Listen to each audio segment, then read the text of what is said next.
title. So we're going to get right into it. Your boy, Chris Sabat. Now, ultimately, spoiler alert, the day that I met Chris Sabat, ended in disappointment. Probably the most disappointed I've been in a while. This was back in September, right? So, let's start from the beginning. So, I wake up, get ready to go to the Comic-Con. I'm hyped. I didn't know Chris Sabat was going to be at Comic-Con. So, when I get there and I find out he's there, keep in mind at this point, I'd already been there about an hour or so, looking at stuff, chilling, finding stuff, looking for stuff to buy, because, you go to Comic-Con, you want to get something to remember the fact that you were there. So I was like, yo, what better to remember that I was at Comic-Con than an autograph from Chris Sabat himself? So, your boy got hyped, went and got in line. First of all, this is the first red flag for the day, right? This is how I should have known that my day was going to be shitty after I figured this out, right? So, I get over to where Chris Sabat is supposedly at. I can't even see if he's actually where they said he was at. The only thing I have to go off of is like a sign, which most of the time will mean he's there, but for all I know, he might not even be over in the booth for real. He might be in the bathroom or something. Anyway, that's besides the point. All right, so I see the big name over there. I'm like, all right, bet. So I look and I go. I'm like, oh, this is a short line. These people must not know who Chris Sabat is. So I go and I stand in line, and there's like 4 or 5 people in front of me. And I stand there for like 2 seconds, and then I get like a tap on the shoulder, like security guard. It's like, taps him. He's like, hey, bro, the line is that way. So I look at him, and I look to my right, and when I say there was a line that wrapped around the whole booth that he was in, went down the side of the booth, came around the back of the booth, and started almost at the entrance to where the Comic-Con was. Is this where the line starts? That line was long as hell, bro. Like, they were acting like Chris Sabat was the only person.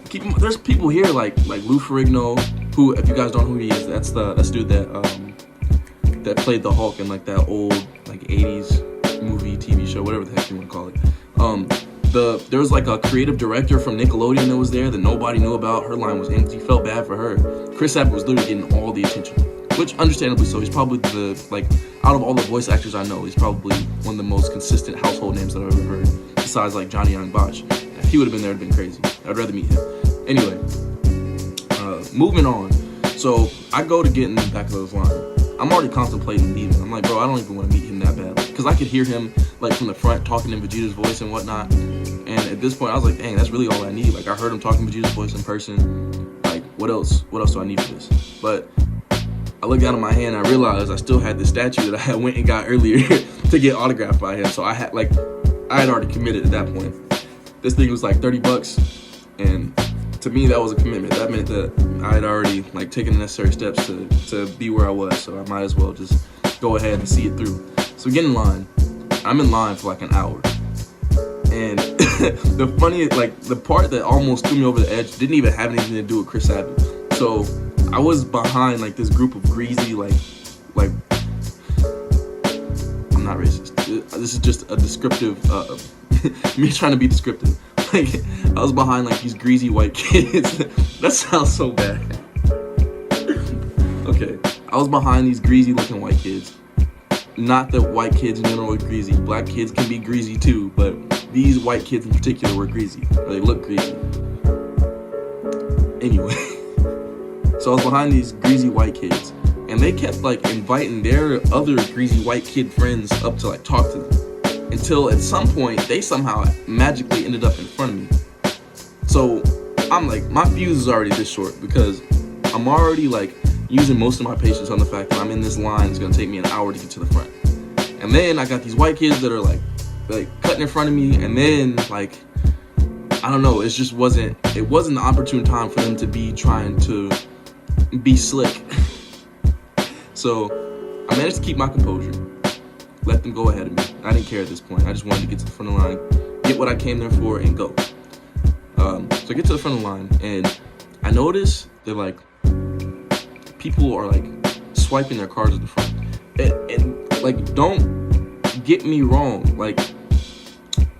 I expected to pay some amount for my autograph, even if I was supplying the thing that he was autographing, right? I expected it to cost some amount of money. I'm not new to the whole meeting famous people thing. Like most of them charge for their stuff like that, which is okay. However, Chris, if you're watching this, probably will never see this. You wrong as hell, boy, and you know it. I got up to the front, bro, and there's a big, like, it's not even big. It's like this tall, probably. It's just like a little poster with prices on it. So I started reading it.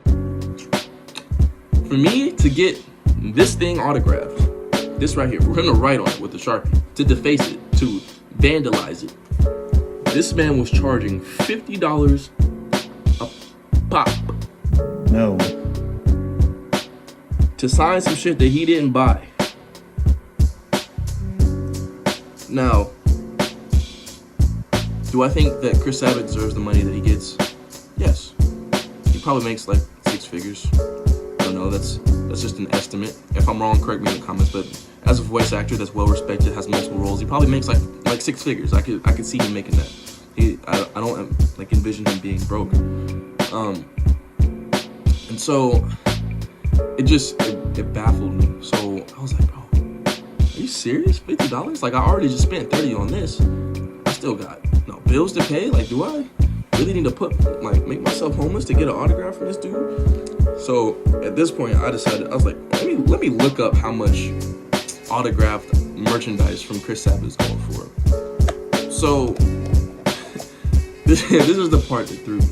So I go online to look and see how much these things are going for. Basic statues like mine were going for like a maximum of like $60, $70 with his autograph included. While I could potentially make an extra $30 off of it, one, I probably wouldn't have actually sold it. But the fact that his autograph didn't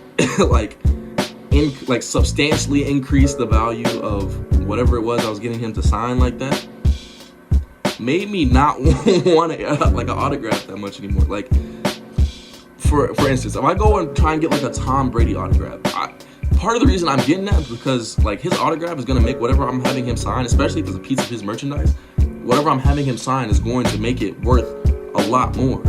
And that makes like the fact that I have that item in my possession a lot more valuable to me. Aside from like what's the word I'm looking for? I don't know, bro. But look, man's is charging too much for his autographs. $50 is a lot for you to sign a piece of paper or a statue. Period. Okay? So I continue going down the list of like prices and stuff. To even hear this man talk in Vegeta's voice, even though we could hear him talking from all the way like far away at the other booths, like, cause he's not a quiet dude, he's a voice actor. I could hear him talking in Vegeta's voice. Like, all the quotes that I probably would have gotten him to say, he had already said at this point. Keep in mind, I heard that. I was right next to him at one point. So he was charging $10 just for me to even hear him like speak in Vegeta's voice. Like,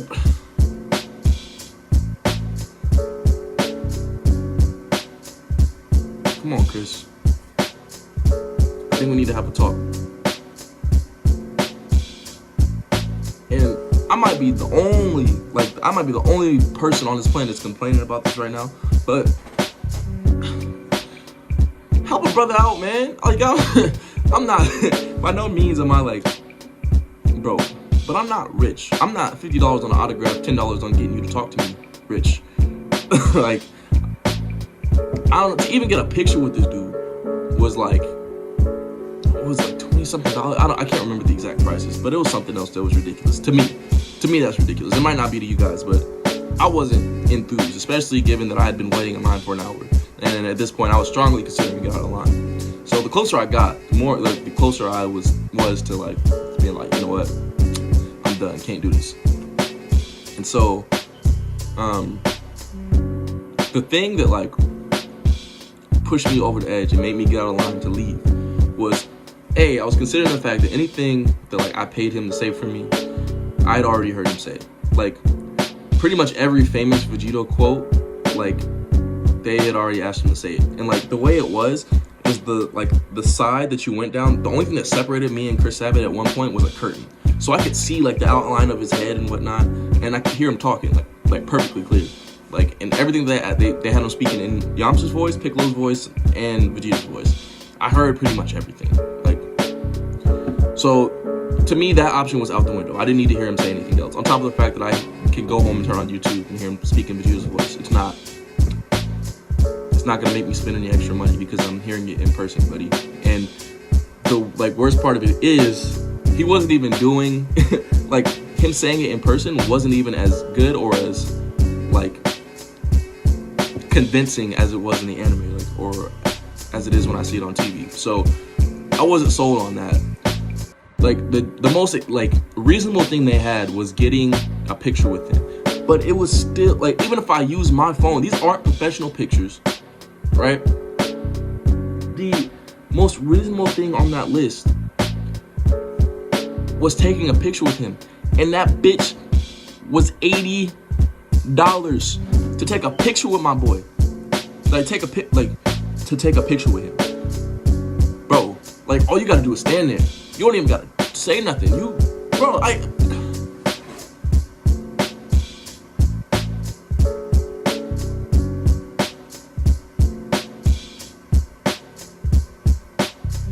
Sleep. Anyway, yeah, so that's how it went when I met Chris Sabat. So your boy chickened out. When I saw that, I hopped straight online. I turned around to the people behind me. I was like, you guys want to go in front of me? They say, yeah. Hopped out of line. They got in front of me. I peaced out. It wasn't about it. Moral of the story, if you're famous and you make anywhere near 6 figures, even if you don't make 6 figures, you make 5-figure paychecks, something gotta give, bro. Something gotta give. You're richer than the general population. You still charging $50, $10 for people to hear you talking in your voice actor's voice. Just don't agree with it. It's crazy. But anyway, that pretty much concludes this video. Comic-Con was great. Other than that, I met a bunch of people. I met people from Halo dev teams. I met people from Bungie. I met a bunch of people. It was a great time. Did it end the best? No, because Chris Sabat is a fucking dickhead. Anyway, I'm about to be out this bitch.